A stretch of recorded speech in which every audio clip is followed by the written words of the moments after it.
వైఎస్ఆర్సీపీ కదిరి నియోజకవర్గ ఇన్ఛార్జి శ్రీ గౌరవనీయ బిఎస్ మక్బూల్ గారి దగ్గరికి municipal councillor senior Kalyan Kumar గారు మరియు మిగతా కౌన్సిలర్లు వైస్ చైర్మన్ గంగాదేవి పిచ్చిలి శంకర గారు మరియు రవి గారు నాసీర్ షానవాజ్ మురళి అన్న షానుభై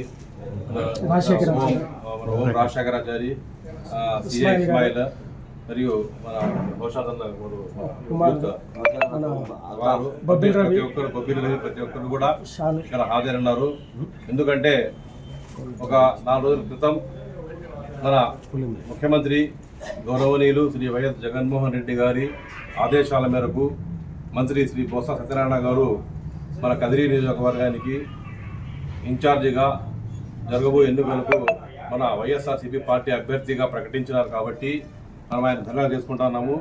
ఎందుకంటే మన ముఖ్యమంత్రి గారు ఈ రాష్ట్రంలో కొన్ని నియోజకవర్గాల్లో ముస్లిం మైనారిటీలకు ప్రాధాన్యత ఇస్తూ కొన్ని సీట్లు కేటాయించడం జరుగుతూ ఉంది. అందులో భాగంగా కదిరిలో ముస్లింల ప్రాబల్యం ఎక్కువ ఉన్నందువల్ల ఇక్కడ మన ముఖ్యమంత్రి గారు ఒక ముస్లిం అభ్యర్థికి టికెట్ ఇవ్వాలని చెప్పి ఆయన ఆదేశాల మేరకు మన మక్బూల్ గారిని నియమించడం జరిగింది. కాబట్టి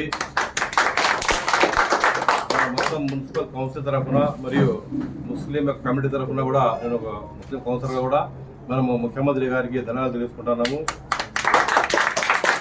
అదేవిధంగా మనమందరము అధిష్టానానికి వారి యొక్క ఆదేశాలను కట్టుబడి ఉండి మనమందరము ఇంకా ఏమన్నా నిరుత్సాహంగా ఉంటే వాళ్ళని కూడా కలుపుకొని మనమందరము కలిసి కట్టుగా ప్రతి ఒక్కరు కూడా మన రాబోయే ఎన్నికల్లో మన పార్టీ గెలుపు కోసము తిరిగి వైఎస్ జగన్మోహన్ రెడ్డి గారు ముఖ్యమంత్రి కావాలని చెప్పి 175 స్థానాల్లో కూడా కేటాయించినటువంటి వైఎస్ఆర్సీపీ ఎమ్మెల్యే అభ్యర్థులను అందరూ గెలిపించుకొని మనమందరము నెక్స్ట్ రాబోయే ఎన్నికల్లో మళ్ళీ తిరిగి ప్రభుత్వం ఏర్పరచాలని చెప్పి కోరుకుంటూ ప్రతి ఒక్కరు కూడా దీనికి కృషి చేసి ఒక సైనికుల్లాగా పోరాడి మన యొక్క ప్రభుత్వాన్ని తిరిగి మనము చేజెక్కించుకొని ప్రభుత్వానికి మనము నిలబెట్టుకోవాలని చెప్పి కోరుకుంటూ ధన్యవాదాలు చేసుకుంటున్నాం.